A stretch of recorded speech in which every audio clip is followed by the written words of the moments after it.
Hello students, আরজিইটি education থেকে Jeet sir বলছিলাম। আজকে তোমাদেরকে দেখাবো যে আমি কোনো কিছু প্রিন্ট করতে চাইছি। সাপোজ আমি প্রিন্ট করব হ্যালো ওয়ার্ল্ড, কিন্তু এই প্রিন্টটা করার সময় আমি কোনো স্টেটমেন্ট টার্মিনেটর ইউজ করতে পারবো না। জিনিসটা কিন্তু খুব ইন্টারেস্টিং একটা টপিক আজকে হতে চলেছে আমাদের এই ভিডিওটা। আমরা জানি কোনো কিছু আমাদের লিখতে গেলে আমাদের মানে সেখানে স্টেটমেন্ট টার্মিনেটর দেওয়া বাধ্যতামূলক, আদারওয়াইজ সেটা কি করে আসবে। কিন্তু আমরা এখানে তোমাকে দেখাবো, আমাদের যদি প্রিভিয়াস কোডিং গুলো তোমরা একটু লক্ষ্য করো তাহলে দেখবে যে আমাদের কিন্তু প্রত্যেকটা লাইনে কিন্তু স্টেটমেন্ট টার্মিনেটর ইউজ করতে হয়েছিল ভয়েড মেনের পর থেকে। তো আমরা এখানে এই প্রশ্নটা হচ্ছে, এখানে কোশ্চেনটা যেটা যে print hello world without using semicolon. তো আজকে কোশ্চেনটা আমি একবার লিখে ফেলি, print hello world using without, বা এখানে লিখলাম জাস্ট উইদাউট ইউজিং সেমিকোলন। জানো আমরা ভালো করেই আমরা এর আগেও জেনেছি যে সেমিকোলনটাকে আমরা স্টেটমেন্ট টার্মিনেটর বলি। ওকে, এটা কিন্তু খুব ইন্টারেস্টিং হতে চলেছে কোডিংটা। দেখো এখানে আমরা কিভাবে কোডিংটা করবো। এই কোডিংটাকে আমরা তিন ভাবে রান করতে পারি। অবশ্যই লুপ দিয়ে করব, কারণ আমরা জানি একমাত্র লুপের শেষে সি প্লাস প্লাস বা জাভা একমাত্র কিন্তু লুপের শেষেই কোনো রকম মানে লুপ শেষ হওয়ার মানে লুপটার পরেই একমাত্র কোথাও আমাদের স্টেটমেন্ট টার্মিনেটর কি করতে হয় না ইউজ করতে হয় না, একমাত্র লুপের শেষে ইউজ করতে হয় না, এবং আমরা সেই জায়গাটাকে ইউজ করে লুপ ইউজ করে আমরা প্রিন্ট করব। এবং এখানে আমরা তিন ধরনের লুপ ইউজ করব। চলো একটা আগে আমি ধরন করি এখানে। তো আমরা এখানে করলাম include stdio.h include conio.h void main করলাম, করে আমরা এখানে লিখলাম একটা লুপ পাস করলাম, ডাইরেক্ট লুপ পাস, কারণ আমরা কোনো সেমিকোলন ইউজ করতে পারবো না। আমি ডাইরেক্ট প্রিন্টে ভ্যালু যদি লিখি তাহলে আমাকে তো সেমিকোলন দিতেই হবে, তাই আমি একটা লুপের হচ্ছে হেল্প নিচ্ছি।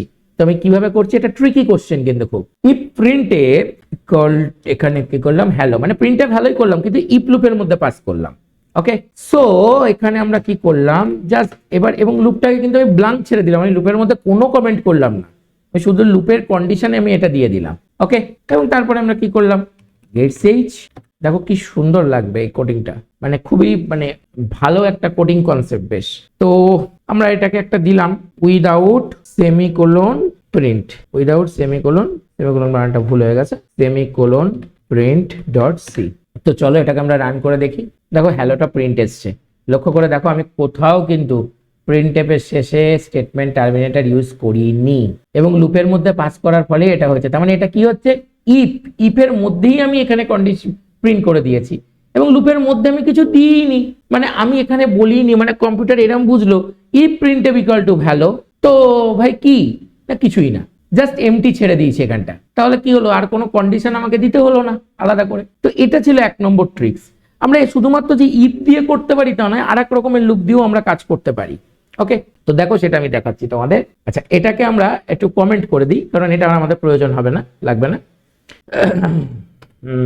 এখানে এসে আমরা এটা মাল্টিপল লাইনের আন্ডারে আমরা এটা কমেন্ট করছি। তাহলে কি হলো, ওই অংশটা হচ্ছে ইনঅ্যাক্টিভ হয়ে গেল। ওকে, আমরা আরেকটা আর কি করছি, মানে আমরা এই অংশটুকু কি করলাম, এইভাবে যদি কমেন্ট করে দিই তাহলে এই অংশটা কি হবে, ইনঅ্যাক্টিভ হয়ে যাবে, মানে এটা তোমার প্রোগ্রামিং এ কোনো রকম মানে এফেক্ট ফেলবে না। ঠিক আছে, তো এবার আমরা যেটা করলাম এখানে যেরকম ছিল সেরকমই লিখবো, সেম। ওকে, এডিট কপি করে নিলাম, জাস্ট এখানে করলাম কি, এখানে আমরা ইফের জায়গায় জাস্ট লিখলাম কি সুইচ, মানে এটাকে বলে সুইচ কেস। ওই একইভাবে সুইচের আন্ডারে আমি মানে সুইচের মধ্যেই প্রিন্টে ভ্যালু লিখে দিলাম, আর লুপের মধ্যে কিছুই পাস করলাম না। তার মানে কম্পিউটার কি বুঝলো, ভাই এমটি মানে লুপটা কিছুই টার্ম কন্ডিশন আমার দেওয়ার দরকার নেই, জাস্ট প্রিন্টে ভ্যালুটা করে দিই। কিন্তু এতে সুবিধাটা কি হলো, যেহেতু আমি লুপের মধ্যে ইউজ করছি প্রিন্টএফটাকে, তাই কিন্তু আমাকে তার আগে আমাকে সেমিকোলন ইউজ করতে হচ্ছে না। কারণ এখানে আমি একটা সুন্দর তোমাদের জিনিস বলে দিই, সেটা হচ্ছে we do not use semicolon at the end of loop at C plus plus and Java. দেখো আমি কিন্তু পাইথন বললাম না, কারণ পাইথনের শেষে কিন্তু লুপের শেষে স্টেটমেন্ট টার্মিনেটর ইউজ করা হয়, বাট এই তিনটে কোডিং এর ক্ষেত্রে কিন্তু লুপের শেষে কোথাও স্টেটমেন্ট টার্মিনেটর ইউজ করা হয় না।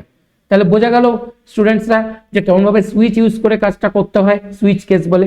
এই সুইচটাকে বলা হয় কিন্তু সুইচ কেস। আমরা সুইচ কেস নিয়ে এরপরে আমরা ডেসক্রিপটিভ ভিডিও দেব, বা আমাদের এই ধরনের আরো ডেসক্রিপটিভ ভিডিও আমাদের অ্যাপসেও আসছে, আমরা সেই অ্যাপসের লিঙ্কও তোমাদেরকে শেয়ার করতে চলেছি খুব শীঘ্রই।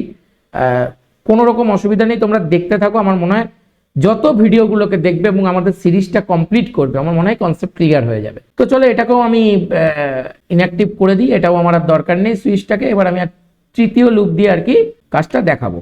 এবারে দেখো আমি আবার একটুখানি লুপটা পেস্ট করে নিচ্ছি। সো দেখো এবার আমি ইফ দিয়ে দেখালাম, সুইচ দিয়ে দেখালাম, এবার আমি দেখাবো হচ্ছে কি হোয়াইল দিয়ে। হোয়াইল লুপটা ইউজ করব এবং এখানে না আমি একটা নট সাইন দেব। কি সাইন দেব? নট সাইন দেব। দেখো আমরা আগের ভিডিওতে বলেছিলাম যে এক্সক্লেমেটরি সাইনের সাথে যদি আমি ইকুয়াল টু নিই তাহলে সেটাকে বলবে কি নট ইকুয়াল টু, বাট আমি এখানে ইকুয়াল টু নিলাম না, জাস্ট নট সাইন দিলাম, মানে দিলাম। এবার দেখো এটাকে প্রিন্ট করি, দেখো এখানেও আমাদের দিব্যি হ্যালো দিচ্ছে। ওকে, তো বিষয়টা এখানে কি হলো যে না একটা হোয়াইল লুপ, হ্যাঁ হোয়াইল লুপ ইউজ করলে কিন্তু তোমাকে যদি এরকম সেমিকোলন ছাড়া প্রিন্ট আপ করতে হয় তাহলে অবশ্যই কিন্তু এখানে নটটা দেবে। কারণ হচ্ছে কি মানে আমরা বলে দিচ্ছি যে যদি এটা প্রিন্ট না হয় তাহলে আর অন্য কিছু প্রিন্ট করার দরকার নেই, অনেকটা এইরকম টাইপের কথাটা। ওকে, সো এই ছিল আমাদের 3টে লুপ ইউজ করে আমাদের যে কোনো কিছু প্রিন্ট করা without using semicolon. Semicolon use যদি করতে পারতাম তাহলে তো আমাদের লুপ ইউজ করে প্রিন্ট করার কোনো প্রয়োজনই পড়তো না। আর এটা আমরা কার্য কিসের জন্য ফেভারটা নিলাম? We do not use semicolon, আমরা সেমিকোলন ইউজ করি না কোনো লুপের শেষে C++ জাভার ক্ষেত্রে। ওকে, আশা করি তোমাদের বুঝতে সুবিধা হয়েছে। আস্তে আস্তে আমরা অ্যাডভান্সের দিকে একটু একটু করে এগোচ্ছি, এখন আমরা বেসিক কোডিং এর উপরেই রয়েছি। আগামী অনেকগুলো এরকম ভিডিওই আমাদের শুধু বেসিক কোডিং কনসেপ্টগুলোকে ক্লিয়ার করা হবে এবং চেষ্টা করব যত তাড়াতাড়ি অ্যাডভান্স কনসেপ্টগুলো তোমাদের কাছে নিয়ে আসার। এবং প্রত্যেককে বলবো যদি তোমাদের ভিডিওটা ভালো লেগে থাকে অবশ্যই লাইক শেয়ার সাবস্ক্রাইব করো। নিজেরা কম্পিউটারের সামনে বসে একবার কোডিংগুলো রান করে দেখো এবং যদি কোথাও কনসেপচুয়াল প্রবলেম হয় আমাদেরকে কমেন্ট করো। সেরকম হলে আমরা ডেসক্রিপটিভলি ইউজিং আমাদের বোর্ড ব্ল্যাকবোর্ড বা আমাদের হোয়াইট বোর্ড ইউজ করে আমরা এই টপিকসগুলোকে আরও কি করব ডেসক্রিপটিভলি প্রয়োজন হলে বোঝাবো, যদি তোমরা সেরকমভাবে কমেন্ট করো। এবং আমি আবারও বলবো তোমাদের পজিটিভ বা নেগেটিভ যে কোনো রিভিউ আমাদের কাছে গ্রহণযোগ্য। তোমাদের প্রত্যেকটা কমেন্ট আমাদের কাছে ভীষণ ইন্সপিরেশন পৌঁছে দেয়।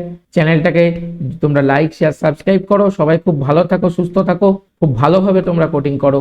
আজকের মতো ভিডিওটা এখানেই শেষ করলাম। সবাই খুব ভালো থেকো।